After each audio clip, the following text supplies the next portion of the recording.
If you operate in this kind of world that is not only volatile, uncertain, complex, and then what? Ambiguous. It's only right for us to keep thinking outside the box and then find a way out of it. With the permission of the Vice Chancellor, we wanted to show you something before the lecture, but it is still downloading. We won't wait for it. It will then turn out to be the apogee of what you are here to do. You will still watch it before we leave. Sir, with your permission, may I please crave the indulgence of our guest lecturer. We'll go into the lecture now, and then we'll show us after his lecture, once we finish downloading the material. We present to you our guest lecturer, distinguished lecturer for today, Mr. Martins OLOJA, and we'll present his citation electronically. Now, sir, could you please stand as we present your citation electronically, after which you take over from there, sir.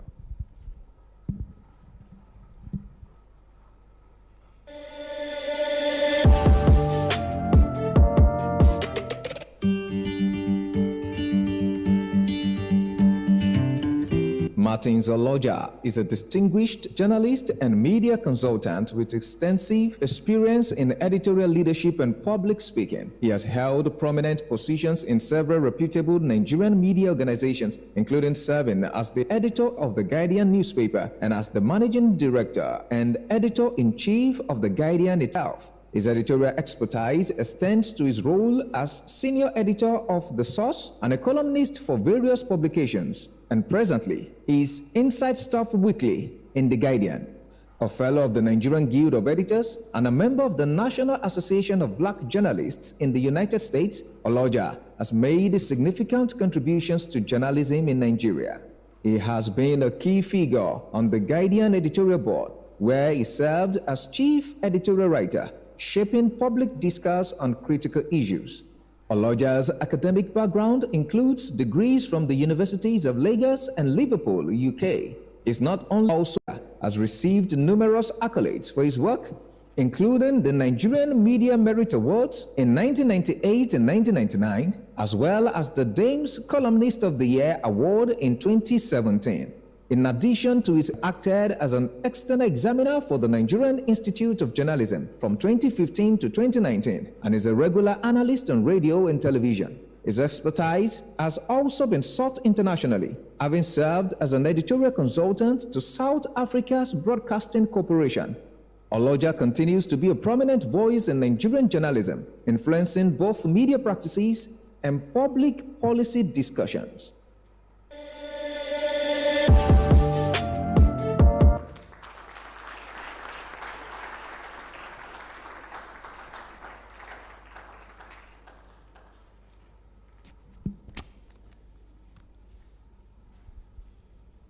Thank you very much.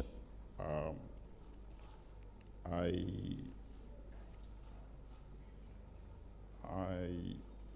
want to, we always start with this cliche, starting on existing established protocol.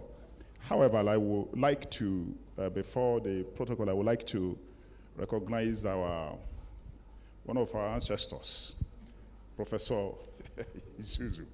He has written extensively. He has commented extensively, used particularly at The Guardian. And there is a way we can call him a consultant columnist. He has written extensively, and we have been speaking. And I'm happy to see him in our university here. When we see elders like this, we are happy. And they actually build the reputation of institutions like this. Thank you very much, sir.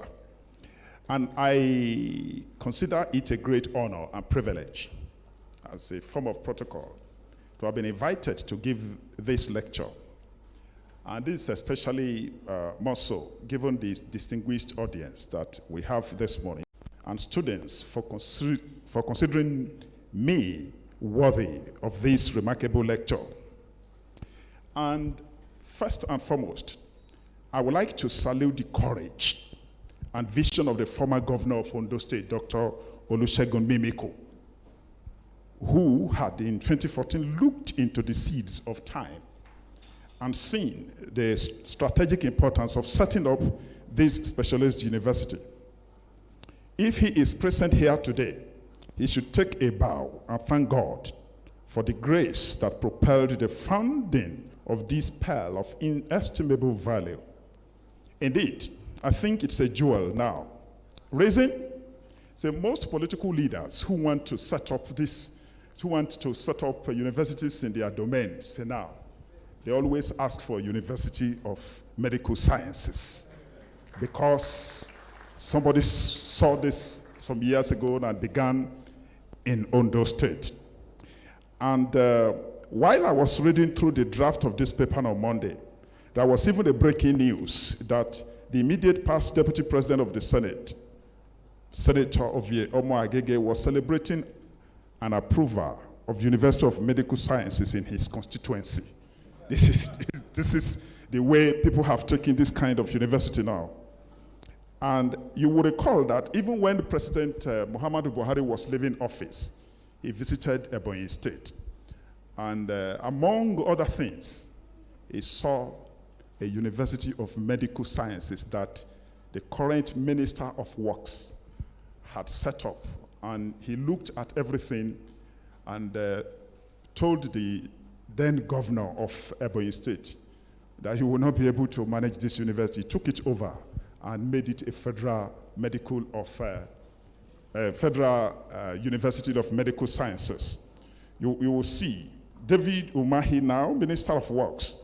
He told him that now there are a few of them. We have in Oragoila, you have in Otukpo, you have everywhere. We cannot mention. Everybody wants this. So I think that we should hail the vision of the governor of Ondo State at that time, no matter what we feel about other things that he did. And it is gratifying to know that the vision of the founders has triggered the demand pool for these specialized university. And it is what is more remarkable. The other day, I used meritocracy as a fundamental objective and directive principle of recruitment policy for the first two vice-chancellors so far, while decrying a national malaise of localizing recruitments of vice-chancellors. It was curious, incredible, but remarkable that the founders and the pioneer recruitments of vice-chancellors, it was curious and incredible, but remarkable that the founders and the pioneer governing council recruited Professor Friday Obafemi Awolowo University, or should say as the pioneer vice-chancellor. It means that he was recruited on merit. Again, the owners of the university maintained that tradition when the outgoing vice-chancellor, Professor Adesegun Fatusi, was also appointed 5 years ago.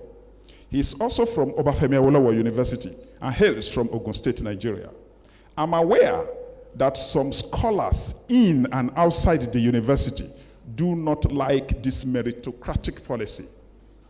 Some of them wrote to me when I used it as as part of contextual analysis of a national university. I know about that. So one of the critics wrote to me when I used that analogy in my column last month, but let us calm down, quote unquote. This is a university. It's a universal city that should promote merit and excellence within the context of national or federal character. What will happen? I would like to ask. Go to the brass tacks for today's critical assignment. Discussion points on whether there is any nexus between the university education and national development at such a time like this, when the economy is looking curiously stupid. A corollary to the discussion point, that is what we would like to examine, whether they know. It's a signal and it's a message to the people who own the universities. It's not for us to enjoy whatever we are discussing here, for them to know that there should be some nexus, equality and development. So let us go. As if emanating from effects of some benevolent spiritual forces, the plethora of recent comments in the last few weeks concerning the state of education in the country seem to have demonstrated a reawakened consciousness about the value of proper education, and also reiterated the urgency to embark upon some radical reconstruction of the foundation of education. Even the federal government, the sole regulator of standards and admissions into tertiary institutions in the country, is speaking in tongues about the age for admissions. Besides, there have been discussions and controversies over cutoff points from matriculation and post-matriculation examinations. What is more, there is a renewed debate about policies and politics of recruitment into governing councils and administrations of the public universities, as it appears in this regard that politicians in the university system are beginning to compromise standards and extant rules of engagements that are embedded in the enabling laws. For instance, the visitor to a federal university in Abuja, I didn't mention the university, we can follow, to a federal university in Abuja just invoked his powers to cancel an appointment of a vice chancellor, and allegedly compromised governing council imposed on the university without following the due process of appointments into the office of chief executive officer of the university. It was clear that the young professor, the strange council hurriedly imposed on the 37-year-old university, had barely 2 years of professorial experience. Many of us may not have followed the facts, but that was what happened at the university. The candidate, who was also then the acting vice chancellor on her own, had the kangarooic Senate meeting, collaborated Wales from her state to select the members of the selection committee that scored her 95% without appropriate academic qualifications. In fact, the dismissed vice chancellor, I don't know whether to call that person vice chancellor now because of what happened, so I quoted it here. After only 2 months in office, was appointed deputy vice chancellor, academic, before she bagged her 2 years professorial. Construct the way things are happy are trying to get quality in education with this kind of foundation, quality in education to trigger development. We can only imagine how the immediate past vice chancellor of the National University in Abuja apparently subverted the system to impose so many and non-academic officer news. The person who came first in the